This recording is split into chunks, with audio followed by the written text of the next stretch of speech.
All right, guys, so I got this bucket to fix. It is my bucket. I got it for my little excavator over there. And we have to do a little bit of surgery to it. What I want to know is what you guys think. Did I overpay for this bucket?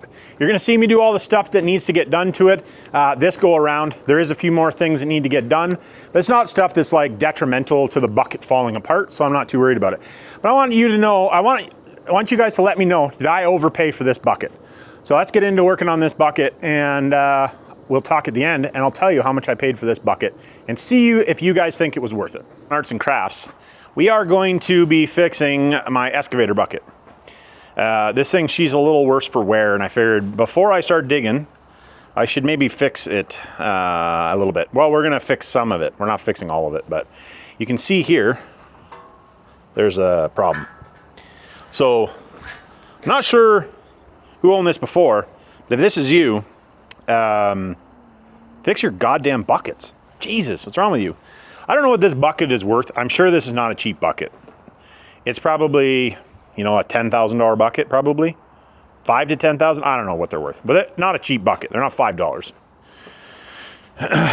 And, well, you can see light through it, so that's not good. Through both sides. That side's not as bad. But today, we are going to do a little fixing on it.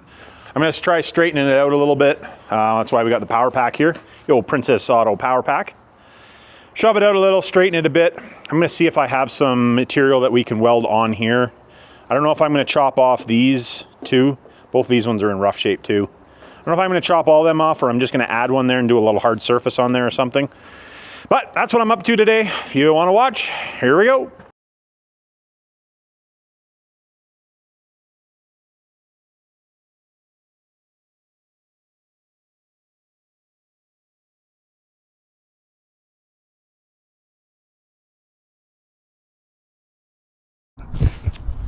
All right, still working away on the bucket. Figured I'd do a little update versus the time lapse. So you guys seen I got all this stuff peeled off. I haven't got all this all welded, obviously. I got this one about 3/4 of the way welded. I offset it a little bit. This is still hot, but there's a little bit of an edge there. And the reason for that is the bucket's actually on this edge is worn pretty good. So I want to build it up a little, and then I don't know what to be right now, but see how like that has this reinforcement piece welded on here. Later I'll probably come in along here when we get the plasma cutter table going, which is right there covered in shit. But I'd like to cut a piece that comes in around there and covers that over, just so we don't wear this edge of the bucket out. And we'll do the same thing on the other side. I'm going to hunt around, well, I'm going to weld up these two pieces, and then I got these peeled off. We still have to grind it, obviously. I'm going to see if I have more material. I don't know if I do or not. I'd really like to replace this one as well, because this one's pretty haggard. But I don't know if I have enough material. I got this piece here, and I might have another piece. Like, this is only 1 inch, but better than no inch, right? So cut that in half. We'll put one across, or two across there. And if I have another piece, if I can scrounge up another piece, we'll put another piece across here. If not, I'll probably just run a few beads of weld over top of it, just so that it has something to wear on, and preferably not wear out. That'd be nice. Oh, I thought I'd do a little update on it. We'll plug away, and oops, I'm stepping on stuff. There's the old wore out junk. I got this welded up, and so what we get on to next. It does have a pretty good wallop in this bottom of this bucket right here, so I don't know. I might flip it on its back and heat it up and beat that out first. I don't know if it's, oh yeah, you can definitely see it. So I might grind this all up and then flip the bucket on its back, heat it up, and then beat it with a sledgehammer. Just see if we can get that a little straighter. I'd assume the bucket's probably thin in there, because these edges were relatively thin, just because, well, if you're not smart enough to fix stuff, then you wear stuff out. So try to get this thing at least back into working shape so we don't kill it while we're using it. So I prefer not to have to buy a new one of these. So, all right, back to time lapse.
All right, guys, we got a couple wear plates on there. I kind of screwed up. I got this one on a little bit crooked, but I'm not cutting it off. It's a wear plate. It'll be fine.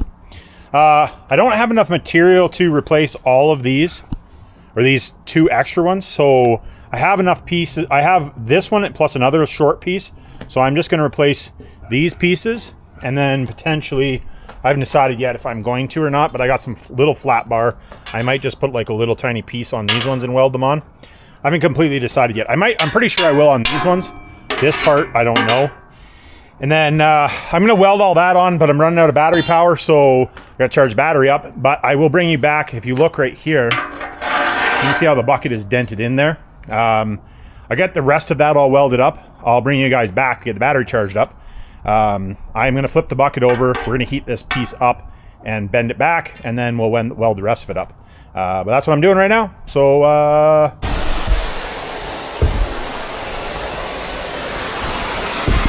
all right, I got the torch running already, so this is going to be a bit noisy. But there's a dent right here we're trying to take out.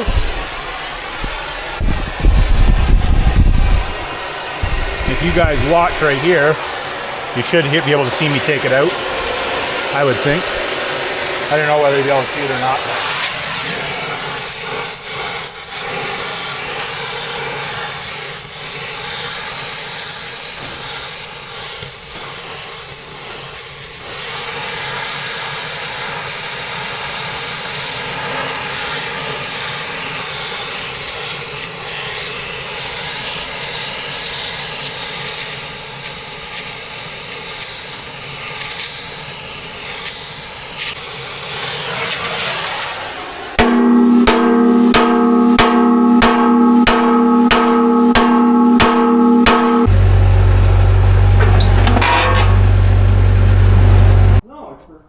Perfectly sheer fucking silicone.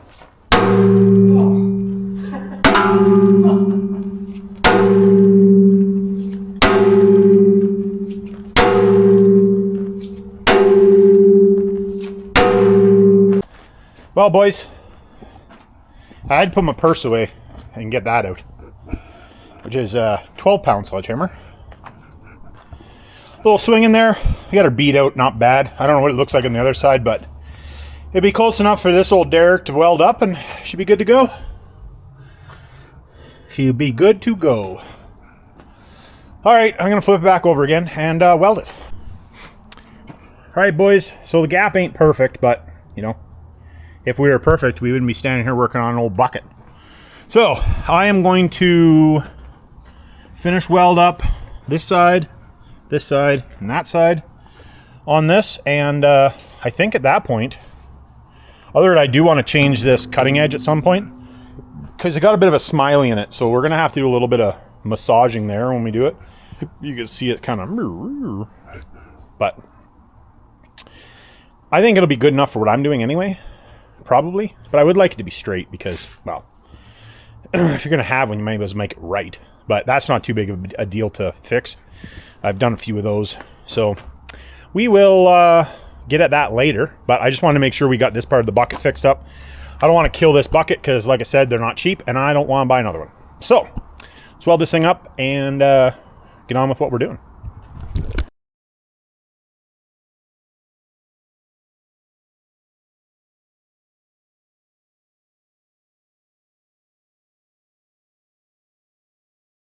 So we got this thing all welded together for now. So I have a question for you guys. Do you think this bucket was worth fixing? So I'm gonna tell you, I paid a lot of money for this bucket. It was not a cheap bucket. I got it from this fucking derelict. And let me know what you guys think if I overpaid for this bucket. Put it down in the comments. Did I overpay for this bucket? All right, so we got the bucket all welded up here now. Not exactly how I wanted to do it, but that's okay. We got some mismatched pieces. Now, some of this stuff on this bucket is actually harder material. These small pieces are actually a harder material. These are just a regular 1018 that I had laying around, but I had some harder wear material, so I welded that on. I had a couple pieces, or one length of it, but not enough to really do anything. So I thought, well, I'll weld it on there. It's not gonna hurt anything. Now, you guys that watch, obviously, if you're at the end of the video, you watch the start of the video. So, How much do you guys think I paid for this bucket? How much is too much for this bucket? Now, you guys know I got this from Zip Ties and Buy Supplies, old peg leg there. Let me know what you guys, let me know in the comments. I want you to stop the video, put it in the comments, and let me know what you think this bucket was worth. Now, here's a picture of the machine it goes on. It's a 305 CR Caterpillar, little excavator. And this is a 36-inch bucket, I think. For you guys that are dirt work guys. I could be wrong. It's 35. Well, I guess it'd be a 36-inch bucket because the cutting edge is 36 inches. 36-inch clean out bucket. Let me know down in the comments. All right, so for you guys that stopped the video and left a comment, I appreciate the hell out of you. Also, you hit the like button too. Now, something I do need to fix, which I think I talked about in the video before, is this cutting edge has got a little bit of a whoop in it. It's not really bad, and for what I'm doing, it's probably gonna be just fine. I'm not doing like crazy finish work with it. We're just gonna dig some dirt out and for the new shop project. But I got this bucket for a whole lot of nada. $0. Peg gave me, I bought the machine from him, and these buckets he had, and he gave me this bucket and the other bucket with the machine for free. He did not charge me for either bucket. So yes, the buckets are not perfect, but they didn't cost me anything. They were free buckets. So how does a guy complain when a guy sells you a machine under market value and gives you a couple free buckets? So if you guys are thinking that he overcharged me and he was not a nice dude, well, you'd be, all right. Well, hopefully you guys liked watching the video, and we'll catch you on the next one.